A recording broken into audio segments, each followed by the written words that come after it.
Bom dia para vocês que nos assistem em casa, um feliz sábado para todos. Estamos aqui mais uma vez para compartilhar com todos essa preciosidade, lição da Escola Sabatina, que é uma bênção na vida de cada um de nós, porque nos leva ao estudo da Bíblia. E o próprio Cristo Jesus diz que temos que examinar a palavra, temos que examinar as Escrituras, porque é nela que encontramos a vida eterna. Obrigado pelo Luiz Paulo, Adriano, ter aceitado esse convite, porque na verdade sabemos nós que são assíduos estudantes da Bíblia e da lição da Escola Sabatina, e isso é uma bênção. Ter me colocado no meio de duas feras da Bíblia, duas pessoas aí que sentem prazer no estudo da Bíblia. Bom dia, Luiz Paulo, tudo bem com você? Bom dia, Paulino, é um prazer mais uma vez estar aqui. Bom dia, Adriana. Realmente, essa semana a lição está especial, tá chamativa, e é muito legal a gente ver a evolução da lição no novo trimestre, né? A lição daquela abordagem vai evoluindo e nos impressionando cada vez mais. Então, muito obrigado pelo convite, é um prazer aqui discutir mais uma vez a lição. Obrigado. Adriano, está tudo bem com você? Teve uma boa semana? Feliz sábado para todos. Para mim é um prazer estar aqui, compartilhando também desse alimento, né, espiritual e a lição da Escola Sabatina. Que Deus ele possa falar, né, aos nossos corações nesta manhã, através desse maná, né? Deus seja louvado. Querido, a lição dessa semana que estudamos e que vamos recapitular pela graça de Deus, vem falando para todas as gerações. O subtítulo da lição aí, para todas as gerações, a terceira lição do trimestre, esta que vem tocando profundamente em nossos corações. O versículo para memorizar, o autor da lição separou Gênesis capítulo 6, versículo 8, que diz: porém Noé encontrou favor aos olhos do Senhor. Olha que bênção! Noé, no meio daquela multidão de gente, o Senhor olhou e encontrou favor. Noé encontrou favor aos olhos do Senhor. Eu gosto muito do Salmo 101, verso 6, que diz que os olhos do Senhor procuram os fiéis da terra para que habitem com Ele. Então, isso é uma bênção muito grande. Você sabe por quê? Porque, na verdade, se você for analisar bem, Luiz Paulo, Adriano, se a gente for analisar bem as nossas pessoas que assistem em casa, o pecado na época de Noé tinha propagado de tal maneira que era uma coisa absurda conter o pecado. O autor da lição faz uma comparação do pecado com a bactéria. Diz que a bactéria é diferente de todas, um corte, por exemplo. Diz que a bactéria é diferente de um corte, porque o corte cicatriza. A bactéria ela vai propagando de uma tal maneira que não existe um meio de conter. Ela vai multiplicando assim muito rapidamente. E o Senhor nos deixa aqui, só fazendo uma breve introdução, que eu vou compartilhar o meu raciocínio. Eu gosto muito da lição da Escola Sabatina, porque é um compartilhamento de raciocínio. Eu vou adquirir um pouquinho do conhecimento de Adriano, um pouquinho do conhecimento do Luiz Paulo. Eu acredito que eles também pensam da mesma forma.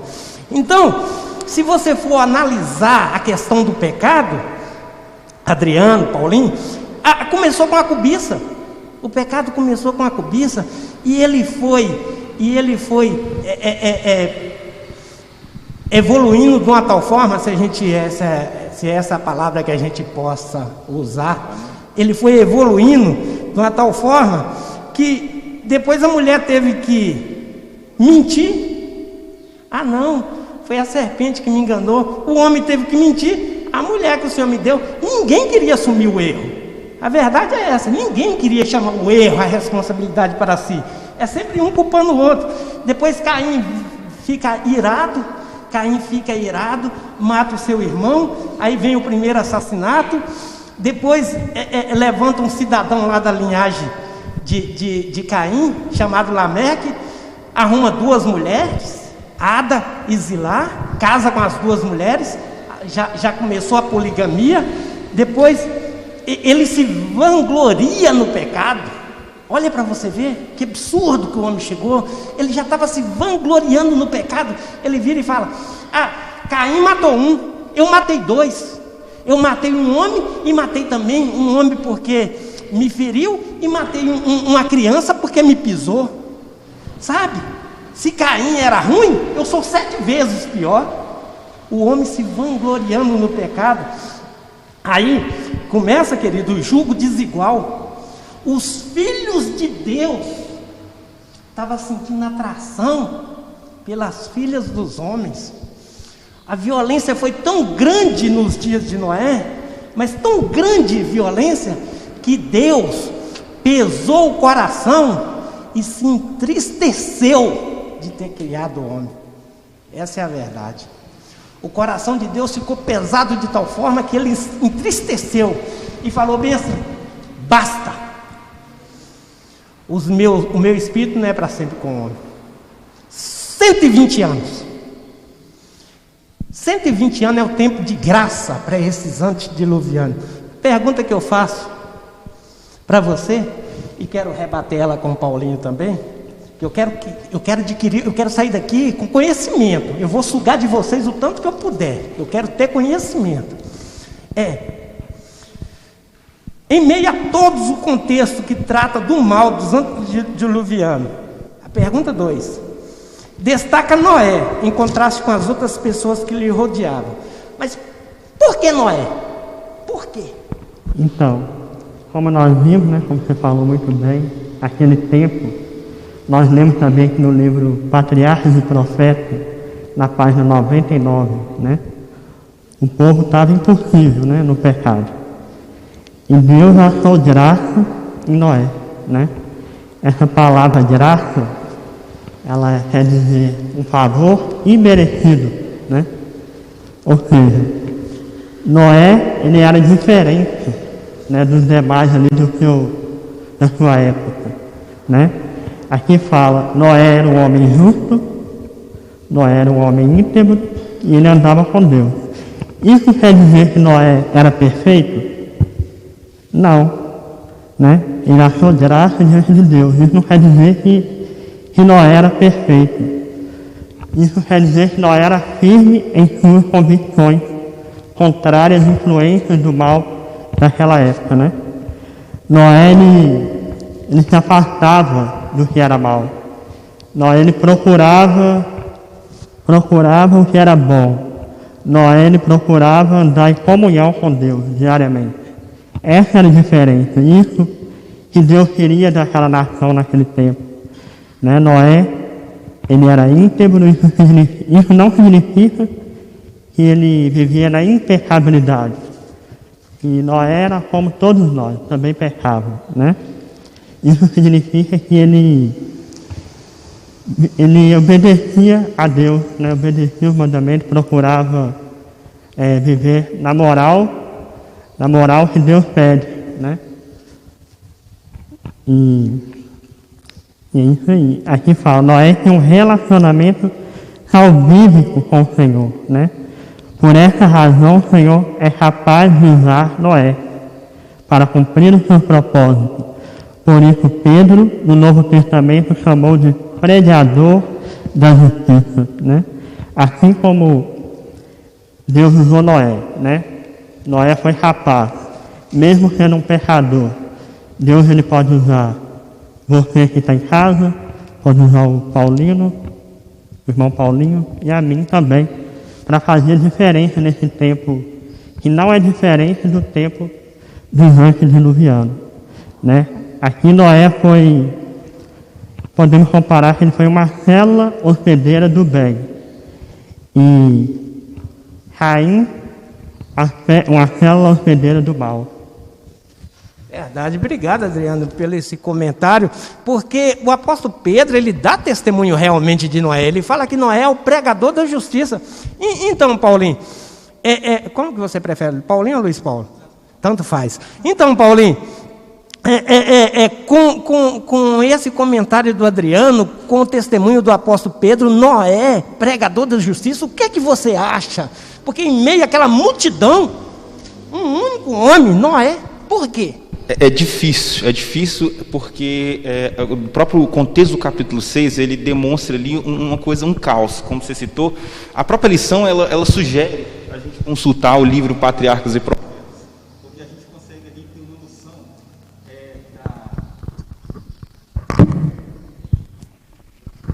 a gente consegue ter uma noção ali do absurdo que era. E eu consultei lá a citação de Ellen White, e ela cita uma coisa que chama muita atenção. Era um mundo infantil, ela usa esse termo, um mundo infantil que acabou de ser criado, ou seja, as pessoas muito grandes viviam muito, com muita saúde, tinham muito de si, né, tinha muito dele mesmo. E dentro desse contexto a coisa saiu do controle. Então, uma coisa que me chamou a atenção foi o seguinte: pessoas tão bem assim, bem de saúde, tão inteligentes, né, tão sábias deveriam ser, ainda assim caíram no erro, do próprio erro talvez ali de se achar, de talvez até se vangloriar no pecado, né? Só que um detalhe muito importante aqui é que Noé, ele é íntegro, ele é justo, mas sobretudo ele andava com Deus. E esse é o grande detalhe. Andarmos com Deus naturalmente nos traz a integridade e a justiça. E esse é o grande segredo. É como o Adriano bem disse, Noé não era perfeito. Talvez ali no momento em que Deus chama Noé, a gente vai até falar mais disso, né? Talvez Noé dá aquela assustada, mas ele se coloca, ok, vamos. Mas ele era humano. Mas a grande diferença é que ele andava com Deus. E um detalhe, Paulinho, tem uma pesquisa de um escritor, Jim Rohn. Ele fez uma pesquisa muito interessante, é utilizado hoje em muitas palestras motivacionais. Ele fala o seguinte: nós somos hoje a média das 5 pessoas que nós mais convivemos. Ou seja, quem nós somos, as decisões que tomamos, está muito influenciada pelas pessoas a qual convivemos. E não é nesse contexto de loucura aí que é descrito no capítulo 6. O capítulo 6 ele vai falando das maldades daquela época, e do nada vem o verso 8 e começa a falar de Noé. Então a gente sente um contraste ali forte, porque era um homem que ainda buscava andar com Deus. Ou seja, se nós somos a média das 5 pessoas que estão ao nosso redor, nada melhor do que andarmos com o próprio Deus. E isso trouxe a integridade e a justiça, que abriu os ouvidos e o coração de Noé, justamente para dar prosseguimento nessa aliança que Deus propôs para a humanidade. Muito bom, Paulinho, porque esse relacionamento com Deus é que vai fazer uma diferença futura, né? Acredito eu. Então, na verdade, dá a impressão que Deus é um Deus tirano, mas se você for acompanhar o contexto bíblico, Deus chamou Enoque há quase 1000 anos antes de Noé.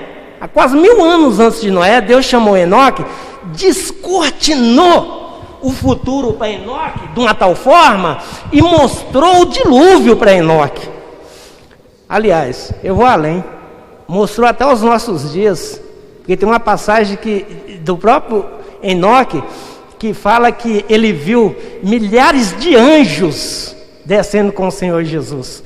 Então Deus descortinou todo o futuro para Enoque e virou para Enoque e falou a respeito do dilúvio. E Enoque teve um filho e colocou o nome desse filho de Matusalém. O significado de Matusalém? Quando morrer, chegará ao fim. Você entendeu? Então, eu estava lendo na história da redenção, é coisa assombrosa, é coisa que deixa a gente arrepiado. História da redenção no capítulo 8, diz, depois se vocês quiserem acompanhar, a história da redenção, capítulo 8, falando a respeito do dilúvio. Diz, alguns pregadores acham que Matusalém morreu 4 anos antes do dilúvio, outros acham que morreu 2 anos antes do dilúvio. História da redenção, capítulo 8, diz que Matusalém morreu no próprio ano do dilúvio. Qual é o significado do nome Matusalém? Quando morrer, o fim chegará. E é coincidência que Matusalém foi o homem que mais viveu na face da terra, 969 anos?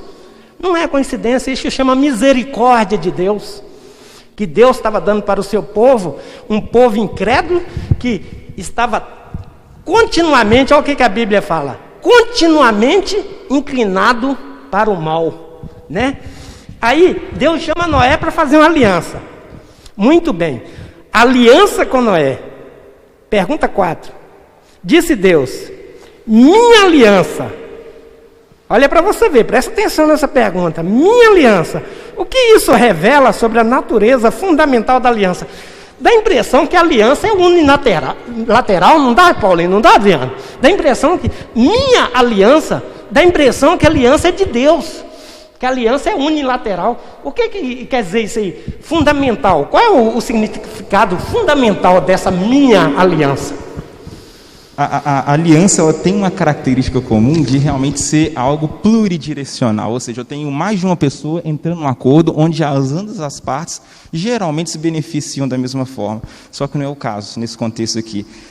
Assim, a nossa aliança que é explícita aqui nesse contexto de Noé é uma aliança pautada puramente na graça de Deus, no amor de Deus, porque é uma aliança que não tem benefícios iguais. Por um lado, é o homem com a vida eterna. E Deus precisa de vida eterna? Não precisa. Então, assim, tudo bem que a gente pode entender ali que Deus, talvez, ele fica feliz com o seu filho, que vai ter a vida eterna, então ele vai estar, de alguma forma, sendo beneficiado, se a gente pudesse falar dessa forma. Mas a grande questão é que o contexto da aliança é um contexto de graça. A aliança pautada na graça de Deus, mais uma vez, pautada no amor. E isso nos chama a atenção porque a gente percebe que nós estamos sempre, na semana passada foi muito bem enfatizado isso aqui, a aliança de Deus que nós falamos agora de Noé, todas as alianças que são ali reformadas, lá até quando vem Jesus, é a mesma aliança, que é o quê? Pautada no amor. Porque o amor é a misericórdia de Deus. É uma aliança onde Deus ele já vem com os termos prontos, certinhos, para salvar a humanidade mais uma vez. E dentro desse contexto a gente só tem que fazer uma coisa: parar de fugir de Deus, porque a graça já foi dada mediante a aliança, o amor já é abundante mediante essa aliança. No momento que a gente para de correr de Deus, a gente então participa dessa aliança e é contemplado pelos benefícios dela. E a lição ela traz um exemplo maravilhoso, né? Como se a gente estivesse num barco, ou melhor, a gente estivesse no mar, né? E alguém oferecesse para a gente a aliança de enviar o bote salva-vidas. Quem é que está sendo beneficiado? É só a pessoa que está ali se afogando, né? A pessoa que está lá no barco, o máximo que ela vai fazer é puxar. Então cabe a nós nesse momento agarrar a este bote, sermos salvos nessa aliança maravilhosa de Deus. É uma aliança que para nós só demonstra a magnitude, o tamanho do amor de Deus para conosco. Agora dá para a gente entender. É por isso que tem que ser a minha aliança, não pode ser a nossa aliança. Porque não faria, porque Noé só está entrando com obediência. Concorda, Adriano? Concordo. Isso só faz a gente refletir que a felicidade de Deus é a nossa felicidade, né? Igual na nossa concepção de arrependimento, não é a concepção de arrependimento de Deus. Quando Deus fala assim lá em Gênesis 6, versículo 8, se eu não me engano, que ele arrependeu de ter criado o homem, não é o arrependimento da nossa concepção, mas foi uma tristeza que Deus sentiu ali, uma tristeza muito profunda que feriu o coração de Deus, né? E voltando aqui para a lição, isso só faz a gente refletir o tamanho do amor de Deus por nós, né? Quem era o beneficiado nessa aliança? Somente Deus, né? Somente Deus. E esse benefício de Deus era a nossa felicidade, né? A nossa salvação. Verdade. Então, o que os nossos convidados acabaram de comentar, eu faço jus às palavras dele, diz que Deus se beneficia da aliança, mas em um único sentido, radicalmente diferente da maneira do ser humano que é favorecido. O benefício de Deus seria o fato de que seus amados, os amados de Deus, receberiam a vida eterna. Ou seja, Deus sente prazer em salvar. Isso dele, né? Sentiu prazer em nos ver salvos, em né? salvar. Que bênção, Deus seja louvado. Paulinho, só um comentário, assim, um detalhe rapidinho. Dentro desse contexto, eu acho importante a gente lembrar de um detalhe também. Não existe velha aliança e nova aliança. É a mesma aliança, né? Eu acho que dentro dessa lição, a gente precisa sempre reforçar a importância dessa verdade. Nós estamos sempre falando da mesma aliança de Deus. Deus buscando o ser humano. Acho que foi o Rafael que comentou isso na lição passada. Deus buscando o ser humano novamente. Isso acontece no Velho e no Novo Testamento. Não é uma aliança que é baseada num momento numa lei e depois no amor de Jesus. É a mesma aliança, porque ela busca a mesma coisa: fornecer a graça de graça para o ser humano. Amém, Deus seja louvado. Aí Deus vira para Noé. É por isso, é aí que entra a nossa geração. Deus vira para Noé e fala bem assim: Noé, a aliança que eu faço com você, eu vou colocar um sinal no céu, Noé. A coisa mais linda. Apesar que perdeu um pouco do sentido na nossa época, virou até símbolo de partido político, banda de rock, culto de igreja. Nossa, bagunçaram o arco-íris, né, Paulinho, né, Adriano? Bagunçaram, mas é a coisa mais linda. Aí eu tive a curiosidade a respeito do arco-íris, de pesquisar quantas cores tem um arco-íris. 7 cores. Porque 7 é de Deus. E eu sou muito curioso. Aí uma vez eu li no Espírito de Profecia que Jesus viria pela constelação de Órios. Aí eu falei, eu quero pesquisar quantos planetas existem na constelação de Órios. Você já pesquisou? Não? Você já pesquisou? 7 planetas. Não, é um negócio assim impressionante, porque 7 é de Deus. 7 é de Deus. Aí Deus vira para o dia da semana e fala, o sábado é meu. 7º dia da semana, sabe, querido? Então, quando você vê um 7, desconfia, porque é de Deus. E o arco-íris, a coisa mais linda que Deus colocou no céu. As crianças ficam fascinadas, né?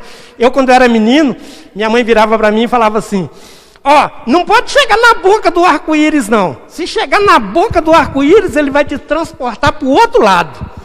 Aí a gente não podia passar perto do arco-íris, não. Se bem que a gente é curioso, a gente fala, eu quero ser transportado. Às vezes saía correndo atrás do arco-íris. A coisa mais linda, o arco-íris. Poucos fenômenos naturais, a lição fala, são belos como o arco-íris. 5ª pergunta, a pergunta que eu faço para vocês. De acordo com Deus, por que o arco-íris seria esse símbolo maravilhoso? Você tem um comentário a respeito do arco-íris, Adriano? Sim, o arco-íris é um sinal de aliança, né? É um acordo entre Deus e o homem. E não era apenas para aquele tempo, mas é um sinal, uma aliança para todo o tempo, de todas as gerações. O sinal do arco-íris, aqui a gente pode pensar assim, Deus coloca o sinal no céu para ele se lembrar da aliança. Mas, na verdade, o sinal do arco-íris era para o homem se lembrar de que não haveria mais dilúvio, né? Senão, toda vez que o homem olhasse para o arco-íris, ele ia ficar desesperado, né? Com medo de ter outro dilúvio. Então, essa é a aliança de amor, né? Mostra mais uma vez o caráter amoroso de Deus. Toda vez que nós olhamos para o arco-íris, nós lembramos do amor de Deus. Nós lembramos que nós temos um pacto com Deus, nós temos algo a cumprir para com Deus, né? Quando nós olhamos para o arco-íris. E nós devemos ensinar isso também para as nossas crianças, né? Toda vez que aparecer um arco-íris no céu, ensinar que por trás daquele arco-íris ali não é somente um arco-íris, mas é uma lembrança de Deus para com toda a humanidade. De que Ele tem um pacto com a gente, um pacto de amor, né? E nós temos esse pacto de fidelidade para com Deus, né? E isso é uma bênção, né, Adriano? O arco-íris, porque Deus não nos deixa no escuro, Paulinho. Igual eu falei no início, ele descortinou o futuro para Enoque e mostrou tudo com relação ao futuro para Enoque. O Adriano falou uma coisa interessante. Já pensou se Deus não tivesse revelado, a gente vê o arco-íris, o que significa esse, né? Um arco-íris, esse negócio todo colorido, e tem que existir um significado, né, Paulinho? O nosso Deus é um Deus didático. Ele é um divino e perfeito professor. E ele tem um amor e um carinho para nos ensinar que realmente só poderia vir dele. O arco-íris, ele é citado no próprio livro História da Redenção como um sinal de misericórdia. E o que chama atenção no contexto do arco-íris é justamente quando Deus começa a falar com ele, né? A partir lá do verso 12, em resumo aqui, né? Eu vou pôr um sinal que firma entre mim e vós, e vai para o verso 13, vai falando do arco-íris, verso 15, lá no 16, e acabou de falar do arco-íris. E aí a gente sente falta de uma coisa. Peraí, cadê a parte do ser humano? Porque geralmente na aliança, né, igual por exemplo, Deus acaba de chegar em Noé e fala, constrói uma arca, né, obediência, né? E aqui não, ele só fala, vai ter um arco-íris que é um sinal da minha aliança com você. Ou seja, explicitamente não tem algo que o ser humano nesse momento com relação ao arco-íris tem que fazer ali, digamos assim, no contexto da aliança. Mas tem algo implícito, que é justamente a misericórdia de Deus. Então, hoje, o arco-íris, ele é um sinal claro, forte, e deve nos constranger. O lema do Ministério Jovem, há um tempo atrás, era assim, ó, o amor de Cristo, o Adriano vai lembrar, me constrange. Aí depois mudou, não, agora o amor de Cristo me motiva. Mas assim, a palavra constrange, ela vem muito da ideia de que é tanto amor, é tanta misericórdia, de graça. Acima de tudo, Deus ainda ele renova a humanidade, né? Era um momento exatamente pós-diluviano, e assim, agora tem um arco-íris que é a prova do meu amor, da minha misericórdia e da minha aliança eterna com vocês. Isso tem que nos constranger. Olharmos para o arco-íris hoje, nós temos que ficar constrangidos, mas no sentido de realmente sermos impactados por tamanho amor e misericórdia. Isso é algo que a gente muitas vezes perde, mensura. É como você falou, a lição também retrata. Hoje, o sinal do arco-íris, ele foi muito assim, né? Usado de qualquer forma e esquecido o real significado. Mas essa aliança demonstra que a humanidade ela foi criada, ela pecou, ela errou. Deus renovou a humanidade, Deus ainda tem esperança e entusiasmo na humanidade, como se fosse a primeira vez. E o arco-íris está aí para provar isso. Então, assim, eu acredito que hoje, nós, enquanto seres humanos, e o simples fato de estarmos aqui, a irmã cantou uma música muito bonita que fala, nós nem deveríamos estar aqui. Nós nem deveríamos estar aqui falando sobre a lição, estudando a Bíblia, mas não, Deus ele só nos salvou, como Ele faz questão de nos lembrar constantemente da aliança que Ele deixa em prática, e está em prática, e será eternamente praticada mediante esse amor dEle. Então, assim, para mim, a aliança, o arco-íris precisa ser algo que nos constrange. E a gente percebe que Deus ele deixa de forma bem explícita, e talvez Ele não fale em nenhuma questão assim, seja obediente a mim, não. Foca na minha aliança neste momento. Este é o sinal do arco-íris. Pode até ser ignorância da minha parte, mas eu gosto de compartilhar todos os meus pensamentos, não somente com vocês, mas com todos que estão nos assistindo. Eu até acho que o arco-íris prova que o dilúvio não foi local, que foi um dilúvio universal, que foi um dilúvio, né, em todo o planeta, porque tem gente que pensa, Paulinho, Adriano, que o dilúvio foi um evento local, que só foi ali naquela regiãozinha ali onde Noé. Então o arco-íris está em todo lugar, em toda parte você encontra o arco-íris. Eu estava contando para você, eu sou do norte de Minas, tem arco-íris, aqui em Belo Horizonte tem arco-íris, aonde eu vou tem arco-íris, sabe? Então isso é uma bênção de Deus na nossa vida. A parte de quinta-feira, e nós vamos fechar, vem falando que ficou somente Noé a parte de quinta-feira, no versículo 7, capítulo 7, versículo 23 de Gênesis, fala a esse respeito, que Noé ficou somente. Eu até acho que Noé foi responsável pela salvação dos seus filhos, porque os filhos de Noé não eram tão santinhos assim como os meus não somos santinhos, e eu acredito nisso, assim como os da Cibele também não é, e todos nós, as pessoas mais novas, eu estou falando aqui num contexto não em geral, sabe, mas num contexto circunstancial, ela tem mais tendência para as coisas da carne, né? E os filhos de Noé estavam ali presos um pouco nessa questão. E Noé falou, não, meus filhos, vocês têm que entrar. E aí entrou Noé, a sua esposa, as 3 esposas dos filhos e os 3 filhos, 8 pessoas na arca. E uma bênção que eu acho é que foi a mão de Deus que fechou a arca para o lado de fora. Ficou 7 dias, quantos? 7? 7. 7 é de Deus. 7 dias sem chover. Noé preso dentro daquela arca. Querido, você acha que se essa arca fosse presa, ferrolhada pelo lado de dentro, os filhos de Noé não iam virar, peraí papai, é só um pouquinho, a gente vai ali fora e volta logo. Mas o dia e a hora do dilúvio, ninguém sabe. Por isso que Cristo Jesus falou, o dia e a hora, ninguém sabe. Assim como foi nos dias de Noé, será a vinda do Filho do Homem. E eu quero fazer uma pergunta para você aqui. Adriano, como que você entende esse conceito de remanescente? No meio daquela multidão de pessoas, só 8 pessoas. Na verdade, acredito eu que era só Noé que estava preparado. Eu acredito isso. Que os outros foram pelo testemunho de Noé. É interessante, né? Morreu todo mundo ali, só sobrou uma família, né? Isso, algumas pessoas podem até não entender isso. Falam, mas que Deus é esse? Que salvou só uma família. Mas o remanescente aqui, ele significa o resto, aquilo que sobrou, né? Houve um chamado para todos, né?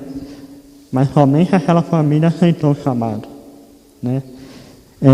Nós vemos em toda a Bíblia, toda a Escritura Sagrada, em todas as épocas teve um remanescente.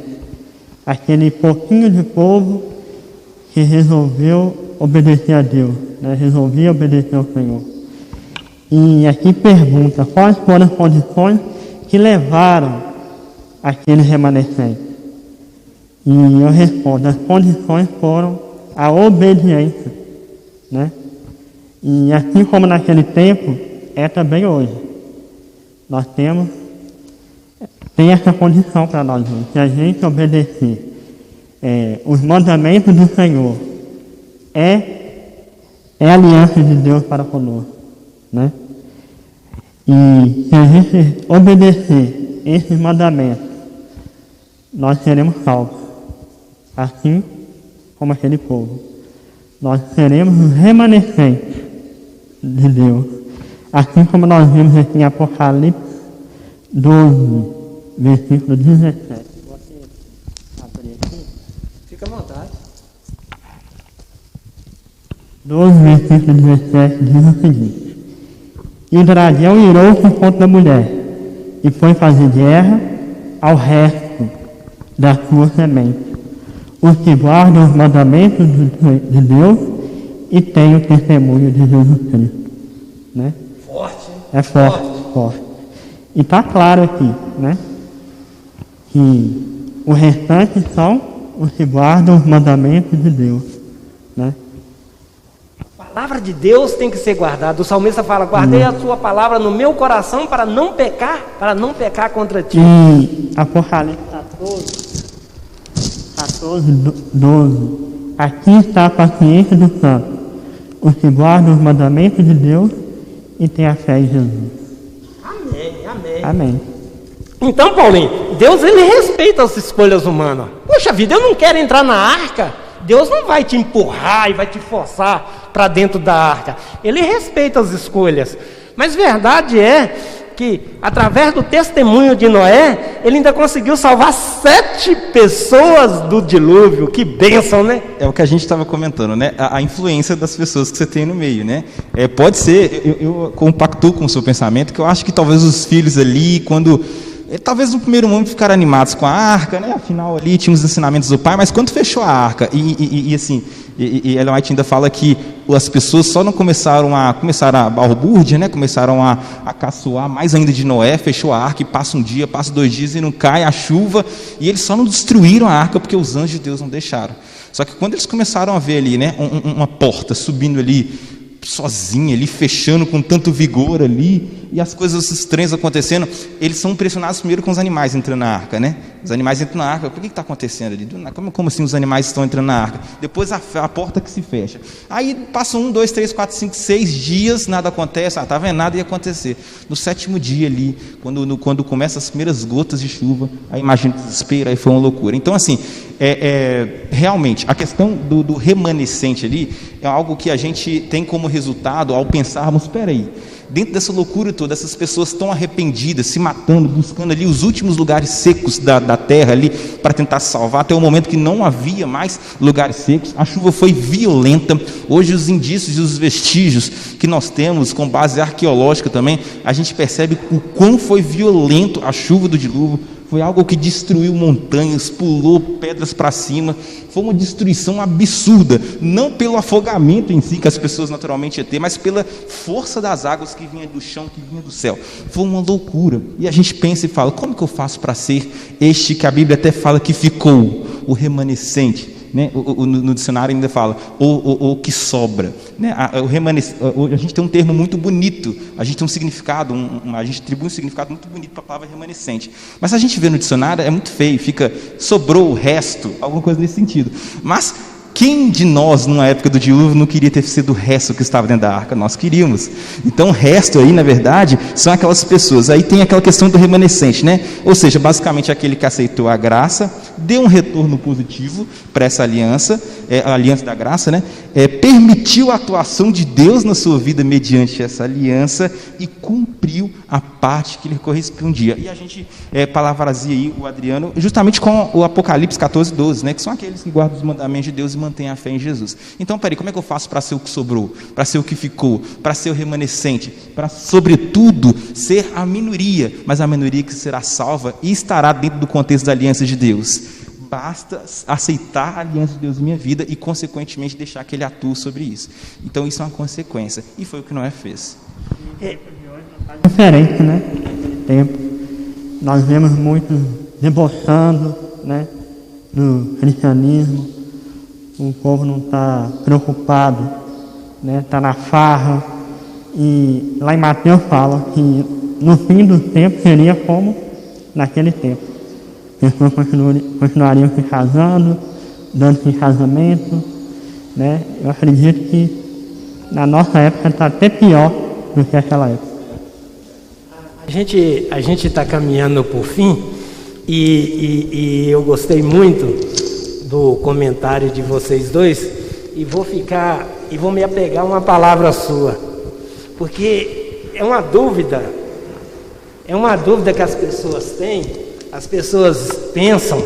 Eu quero até esclarecer essa dúvida para as pessoas que estão nos assistindo. O Paulinho falou, mas ele falou tão rapidamente que eu acho que as pessoas não passaram despercebidas. Dá a impressão que choveu 40 noites e 40 dias. Querido, a dúvida é essa. Não foi 40 noites e 40 dias de chuva, simplesmente chuva. O Espírito de Profecia diz que caía a água de cima e saía a água de baixo. Diz que essa água que saía de baixo era tão poderosa, igual o Paulinho falou, que arremessava pedras de mais de 30 quilos para cima, sabe?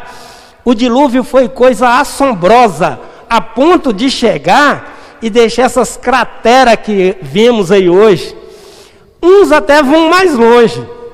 Tem gente que acredita que a América do Sul era ligada à África. Tem gente que acredita nisso, que depois do dilúvio houve essa divisão de terras, sabe? Então foi coisa espantosa, coisas assombrosas. Querido, como eu falei, eu tenho que terminar, estou caminhando para o fim.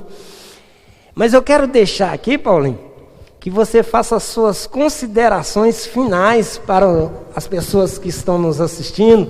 E desde já eu quero agradecer você, volte mais vezes, que para nós é uma bênção compartilhar desse conhecimento de vocês, tá bom? Amém, agradeço, será um prazer, Paulinho. Tem uma passagem lá em Mateus, capítulo 24, assim, respeitando um pouco o tempo que a gente tem, mas assim, porque é uma passagem que a gente não pode deixar de mencionar. Mateus 24, verso 24. Olha que impressionante. Não, desculpa, 34. 34. Olha só o que Jesus fala. É Mateus 24, 34. Em verdade vos digo que essa geração não passará sem que todas as coisas aconteçam. Céu e terra passarão, mas as minhas palavras nunca. Mas quando ao dia e a hora ninguém sabe, nem os anjos do céu, nem os filhos, senão somente o Pai. Aí olha o verso 37, olha a referência que ele faz. Pois a vinda do Filho do Homem se dará à semelhança dos dias de Noé. Porque os dias anteriores ao dilúvio todos comiam, bebiam, casavam e davam-se em casamento, até o dia em que Noé entrou na arca. E a gente já sabe o contexto. O que acontece? 120 anos Noé pregou. 120 anos Noé tentando, sendo balbuciado, sendo caçoado. E ele falou assim, gente, vai ter um dilúvio. Essa arca que eu estou criando aqui não é à toa, não. Você é louco, não tem noção, não chove há tanto tempo, para de viajar. E ele tentando, 120 anos. E depois veio o dilúvio, a gente sabe o que aconteceu. Agora, se a gente traz agora para o nosso contexto, quanto tempo Cristo não vem falando aos nossos corações para que a gente entre na arca também? A gente pega as histórias bíblicas e a gente tem uma facilidade de romantizá-las, deixá-las bonitinhas, né, e tal.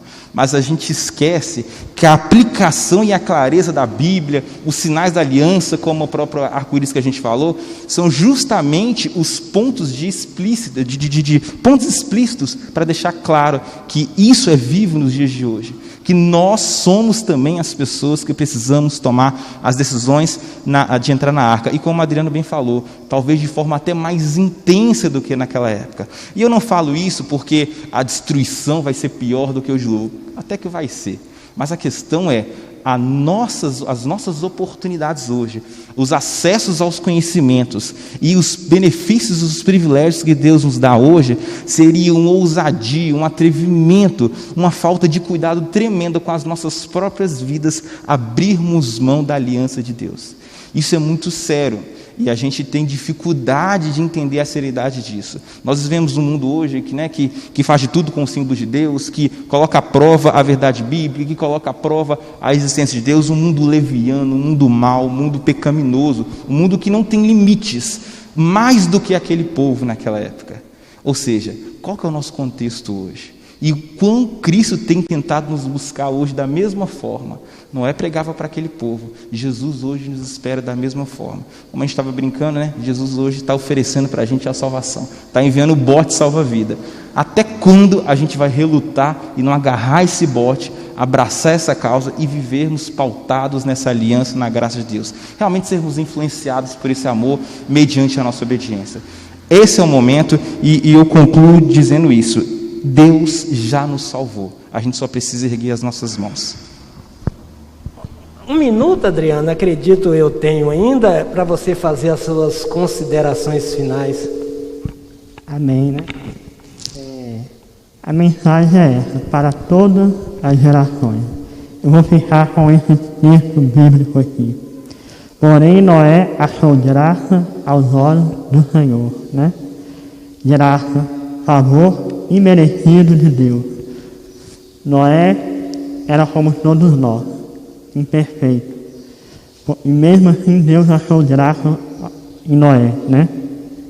Deus salvou Noé do dilúvio, salvou sua família. E Deus, em nosso tempo, Ele está chamando a atenção para toda a humanidade, né? Nós estamos vivendo nesse tempo de pandemia, né? Então fica essa reflexão para nós. Será que essa doença não é para chamar a nossa atenção, né? Então, vamos fazer como Noé, entrar na arca.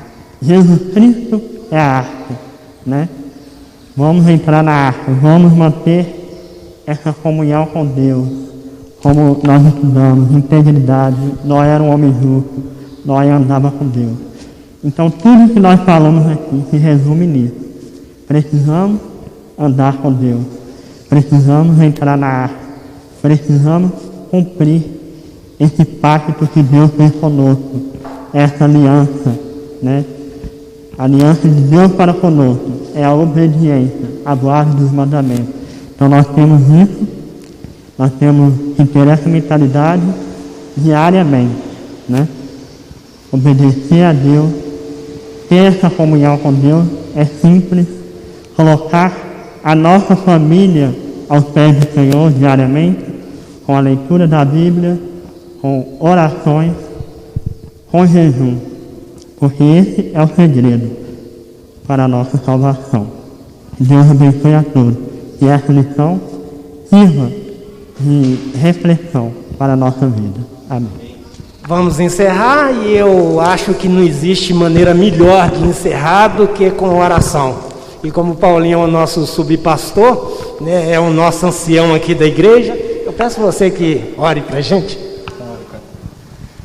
Lhe agradecemos, ó Deus, por essa mensagem maravilhosa que renovamos em nossos corações, nossas mentes. Que isso seja vivo em nossos corações de fato e que possamos viver em função dessa aliança. Que as nossas vidas e as pessoas que influenciam, que nós influenciamos, e as pessoas que nos influenciam também sejam pessoas que estejam a par com essa ideia, com esse amor que o Senhor tem por nós. Nos proteja e nos guarde, que seu Santo Espírito continue inundando nossos corações e seja conosco no restante desse culto também, em nome de Jesus, amém.